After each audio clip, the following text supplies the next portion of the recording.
It's time we give back. Sow a seed and show someone where love's at. Even if you don't give a dime, give your heart and share your time. Help somebody else in life. Give back. Let's give back. Don't forget, the children are our future. Hello, my name is Hosea James Givan II, and I am the host of today's episode of Ignite, Empower, Transform, the program that allows us to showcase and identify urban superheroes within our communities. Today's urban superhero that we're profiling is none other than Miss Sha-ron Coleman, my neighbor.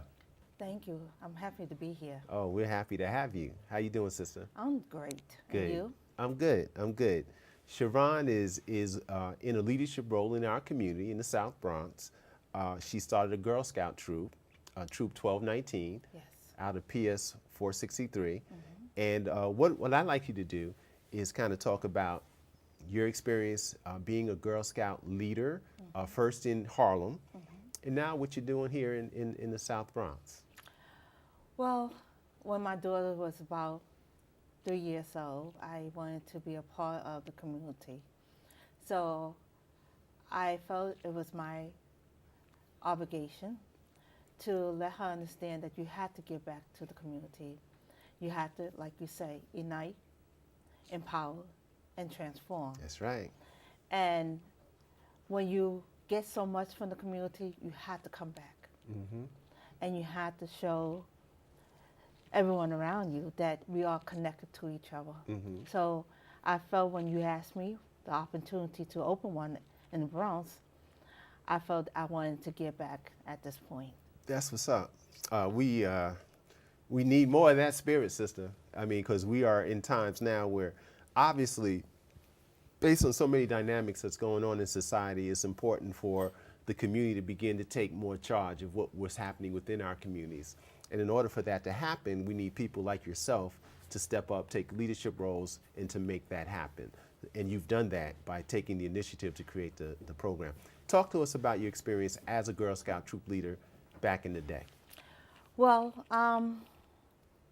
I started with my daughter, as I said. She was 3 years old, and the location we was at, it was Jefferson Project. And So Jefferson Projects is where? it is 112th Street and First Avenue. Okay. And El Barrio, yes. Spanish Harlem. Yes. So I believe when she got about 9 years old, the troop had shut down.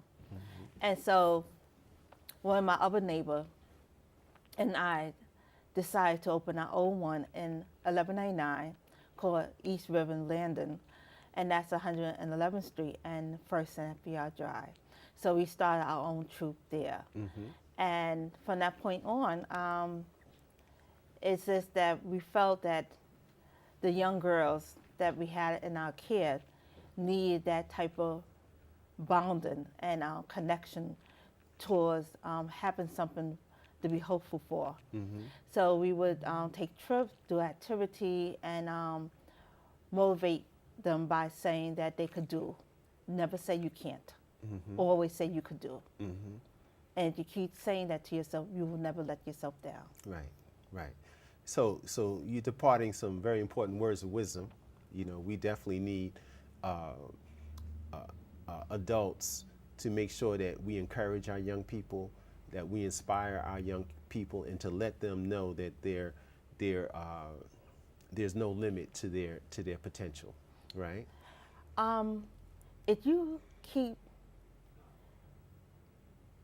inputting that type of idea in any young person, then they will start to transform themselves into something they want to be. Right. The only person that could stop them is themselves. Right.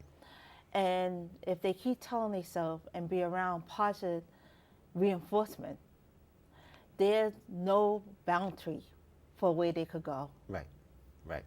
So to that point, you've taken the same concepts, the same strategies, the same types of programs, I guess, that you did back in the day, and you're bringing it now to the South Bronx.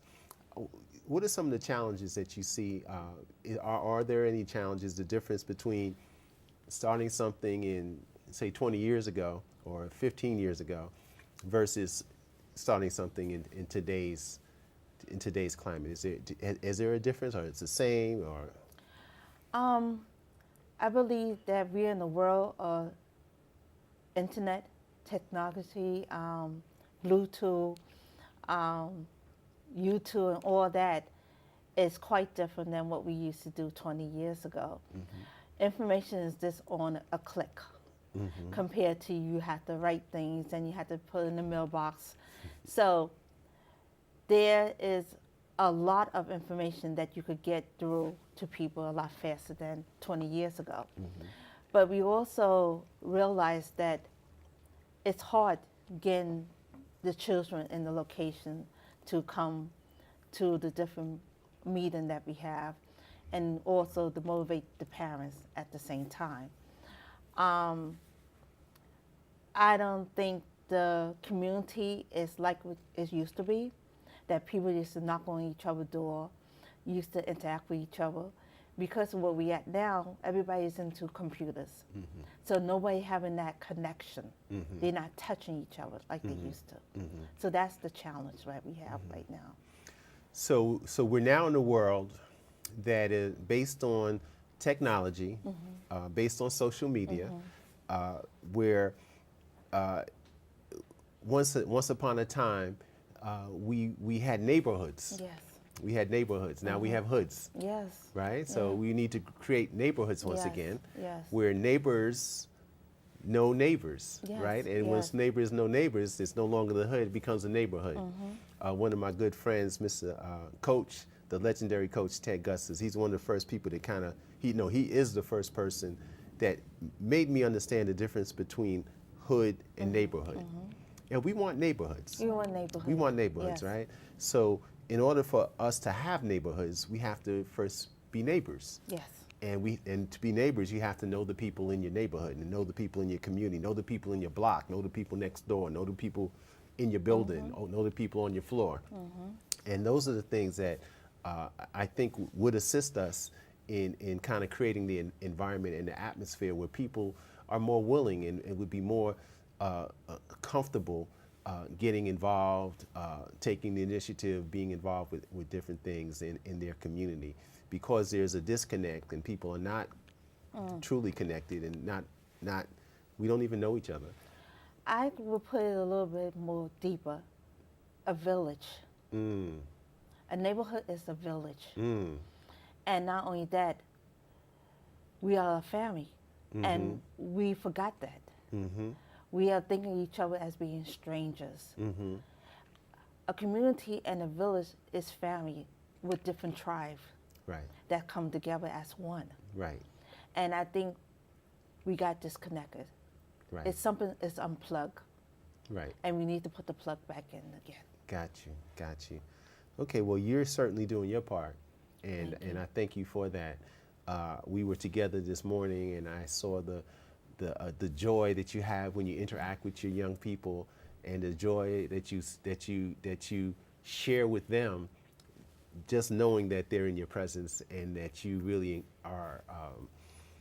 Seemed like you were just thrilled to have them amongst you, and I think that's important for young people. Yes. For a person like yourself, who's not necessarily from that community, but maybe a community like that community, recommitting, dedicating your time and energy to helping to uplift young people that you definitely don't have a direct connection to, but you feel a connection to. So I Yes. appreciate you for doing that. Thank you. So who's part of your team? Can you share with us your team?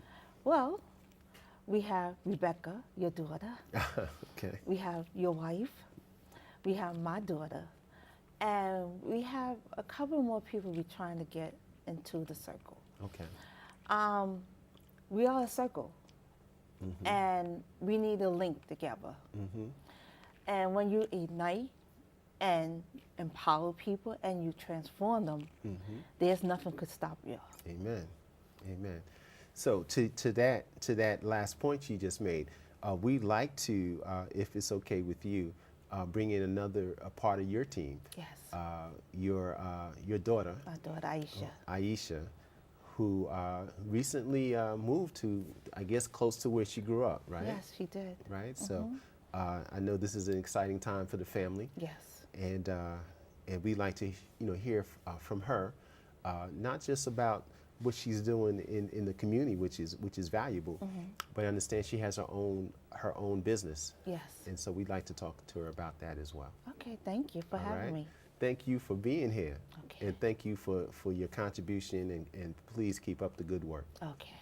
Thank you so much. Okay. Next, we'll have Aisha. What if you could invest in the future of kids, like a stock?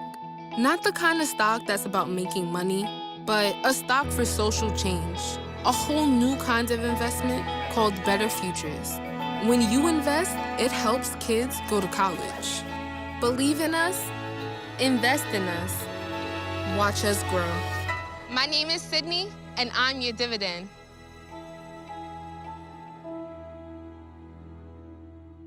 Welcome back to this episode of Ignite, Empower, Transform. My name is Hosea James Givan, and we have another guest, another part of the Girl Scout Troop 1219 in the South Bronx, Miss Aisha Rajput. Hello. Hi, Hi. Aisha. How are you? How you doing? I'm good. Good, good.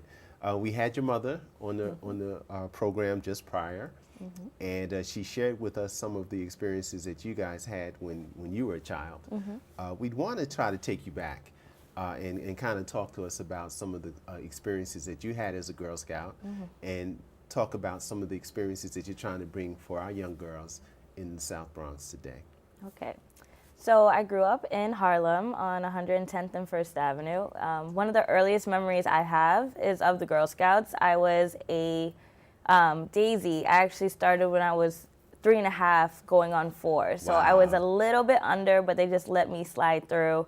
And it was great since I was an only child.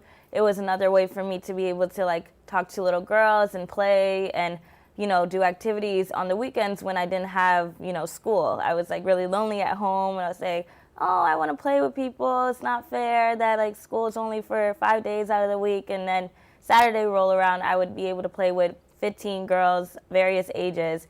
And Girl Scouts was an amazing way for me to learn from these girls and also see my mother, because she became a leader, in a position of respect and authority, and act as a fellow mentor to a bunch of other girls my age, and see her interact with other mothers and other women. And, that was just a great thing to see my mom not only as my mom, but like as Sha-ron, as like who other people view her. Like, oh, your mom's so great because she does this and she teaches me this. And it's like, oh, I never realized. So it was another way to see my mom as a leader and also learn from other women in my community what they do with their jobs, how they interact with the girls, and get some mentorship from other older girls, like the cadets and the juniors who are in my troop. So that was one of the best things that Girl Scouts gave me. It was sisterhood, it was leadership skills, it was mentorship, and of course it was,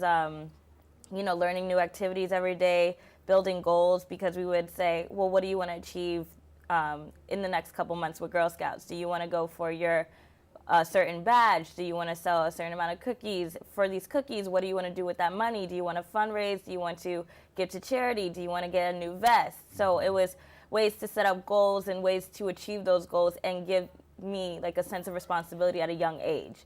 And I think that that's something that little girls, anywhere could really, learn from. And it's great to have in your lives to set goals for yourself, not only academically, but also, personal goals. Just little things, maybe something like I want to get up earlier in the morning, and because then I'll have more time to do stuff. I'll have more time to, not run around the house, crazy looking for a backpack or my homework or anything, or, I didn't finish a homework problem last night. Maybe this morning, if I get up early enough, I can look over it again and maybe I'll get it because it's a new day. So just little things like that, when we learn to set personal goals for ourselves and just do bigger goals as well, that's something that will be really helpful to learn in the Girl Scouts. And one of the things that we're trying to impart on them is, not only seeing leadership within, our moms and other, women. But when you're with a group of girls, you start to find mentorship and leadership in people who are your age, who are a year older than you, who are even younger than you. There was times that I would learn from like little girls, and I would see how one little girl approached something and say, oh, like when I was her age, I don't think I would have ever approached something like that. But the way she did it, okay, well, let's see if I can tailor it to my age group. And now I approach something, or I look at a situation completely different. And it's just through a child's eyes, you get to see different things. Even at this age, I'll look at a 6-year-old and I'll say, oh, wow, like that was a great way that she did that. And like she diffused a situation completely different than I would have. And she's 6. Like that's just something that you can even learn from as an adult, watching these little girls interact with each other. So you would find mentorship and leadership with each other, but then slowly but surely you find leadership in yourself as you grow through the program. As I got older, I went to Girl Scout until I was 14 years old.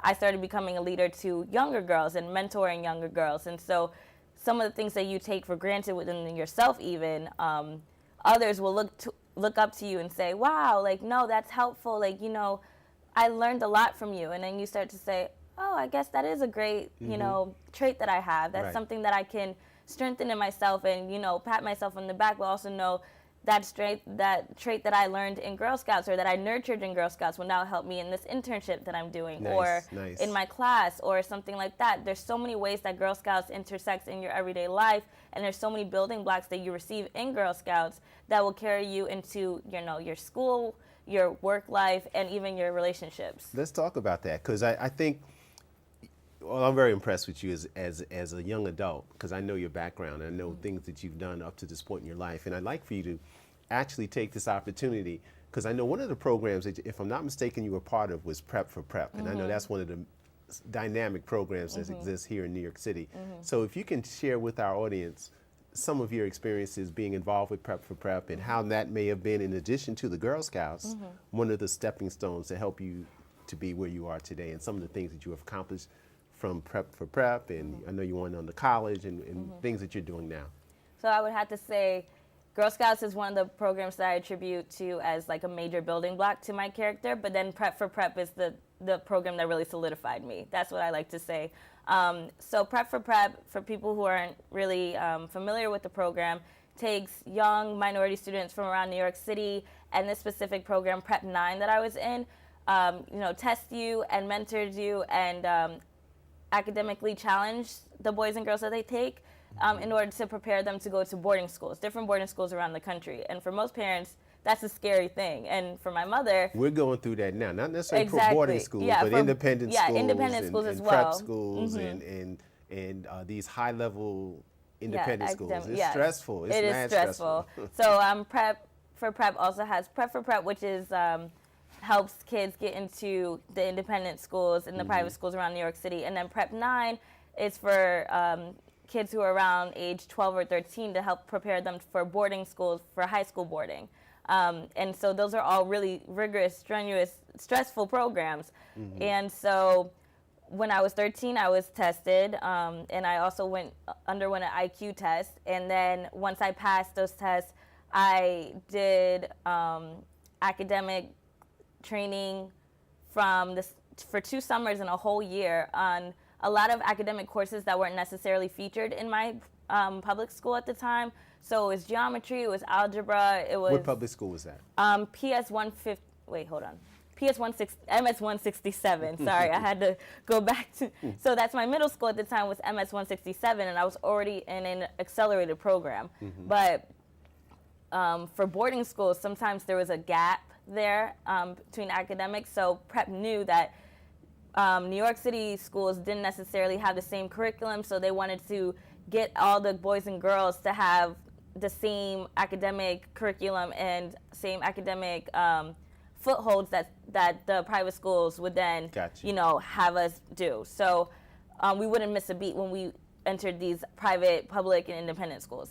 So I did that training for 2.5 years and then went on my way to boarding school to St. Andrew's School in Delaware, where they filmed Dead Poets Society. Oh, really? I didn't realize that. That's the little claim to fame that we have. That's a classic. It is a classic. Yeah. I've never seen it. Oh, really? No. That's funny. I've seen clips of it, so I'm like, oh, that's the founders and all stuff like that. And so Prep for Prep helped me get into boarding school, but the great thing about that program is they don't leave you there. They don't say, oh, we got you into boarding school now, fly, you're good. Right. No, it's helping me get internship, a law firm internship every year. Once I was in boarding school, so every summer I interned at a law firm or I worked for a While you were still in high school? While I was still in high school. Okay. So I would say I interned or I started working since I was 14 years old. Wow, that's amazing. I interned with Senator Gustavo Rivera. Oh, yeah. And so that was one of the ways that initially I told Prep that I was really interested in pursuing law and becoming a lawyer, maybe even going to politics. And I found out after interning with the senator that politics might not be for me. It's not easy. It's a rough game. It's not for everybody. Pile of tricks. And then I was doing a lot of law firm internships, and then Prep also got us into a lot of helped us with college preparations and so on and so forth. So it really was a program that guided me from like 14 to even now. We have, a lot of people coming back and helping younger students tutor if they have issues with some courses. We even have alumni get-togethers, so I can ask, hi, like, how you're doing in this job? Do you like this? Oh, how is this position? So on and so forth. So we can kind of still get together and figure out if someone wants to do a career switch, they can do that. If someone needs a networking, opportunity, we can do that. So that was one of the things that Prep, helped me with. And a great thing about Girl Scouts and Prep that I like to say, like, they go together is the fact that they help you, find leadership and nurture that leadership and then expand that leadership in a bunch of different ways. So you say, oh, you started like assuming leadership at 4 years old? Well, yes, I would like to say that I did. You become little leaders in different ways, and then, when you go throughout Girl Scouts, that becomes even bigger and better and stronger, and you start to put names to those leadership attributes. And then in Prep, it kind of was like some of the little leadership attributes that you came in with. Okay, what are some ways that these leadership attributes will now be used towards you, getting a job or internship or, excelling in a class. So it's just, all little things that help put me together. And you're a graduate of UNC. Yes, I went to UNC Chapel Hill. Go Tar Heels. Oh, I love that school. Tar Heels. That's a great school. That's a great school. So, we didn't get a chance to talk about your business. So, can we invite you back and devote some time where we can learn more about the business that you're involved with in terms of that you created yourself, and share with our audience that information. Of course. We'd love for them to get that insight about another dimension of who you are. Another dimension. Yes, that sounds great. All right. Thank you for having me. Thank you for showing up and being who you are, and most importantly, thank you for your commitment and your dedication to our young people. Thanks for having me. All right. Hello, my name is Bekah Givan. Tune in to Ignite, Empower, Transform every Tuesday night at 8 p.m. on BronxNet. Give back, let's give back. Welcome to the final segment of Ignite, Empower, Transform. My name is Bekah Givan, and I'm here with Lilly Barton to talk about Girl Scouts. Welcome, Lilly. Hi, Rebecca. Could you tell us a few things about yourself? Well, I am a junior in Girl Scouts. I do not have my patches on my vest right now. And, well, our Girl Scout leader is Miss Judy, and yeah. Well, I love being in our Girl Scouts. It's so much fun when we're there. We still learn. We learn the Girl Scout promise, law, all that stuff. I've been there since I was a daisy, and I like it. Lilly, what is your favorite part about Girl Scouts? Well, my favorite part about Girl Scouts is how nice all the kids are, really. Like Peyton and Paige, my two friends, and my friend Callie. And I also like how our Girl Scout leaders just teach us something new and teach us to give back. That's very important for sure. What do you like about your friends at Girl Scouts? Well, I like really everything about them, how they're unique, they're funny, they can be a little weird at times, but it's part of their funniness.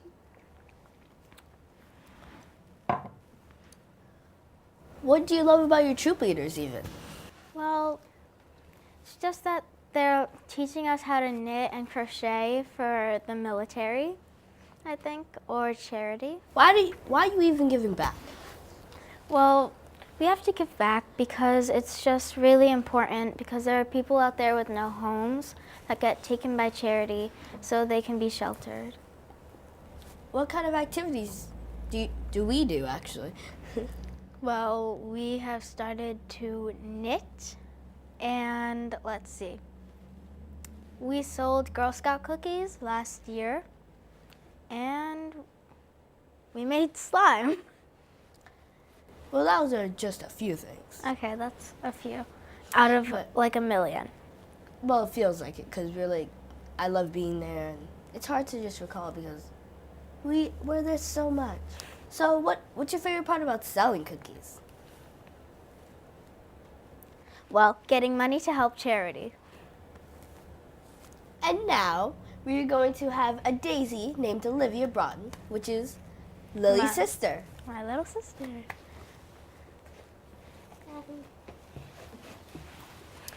Do you have anything that you would like to say that you like about Girl Scouts?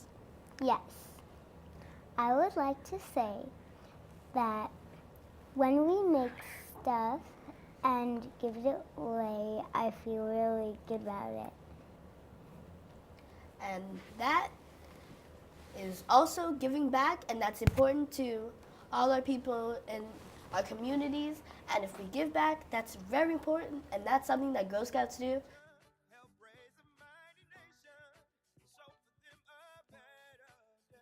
Thank you for watching this episode of Ignite, Empower, Transform. See you soon. Take care.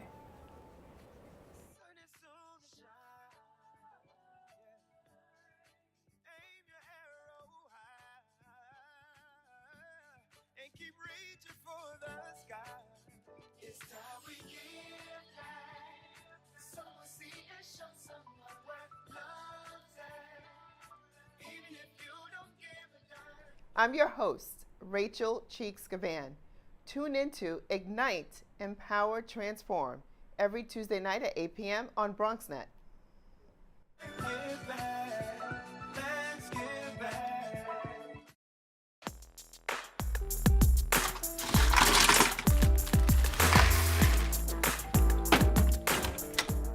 Thank you.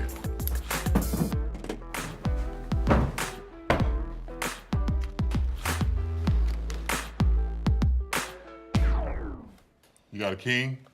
Go fish. It only takes a moment to make a moment. Take time to be a dad today. When I was in foster care, I never knew when I would have to move. So I always had my suitcase ready to go. Then one day I was adopted. My new parents opened their hearts and home to me.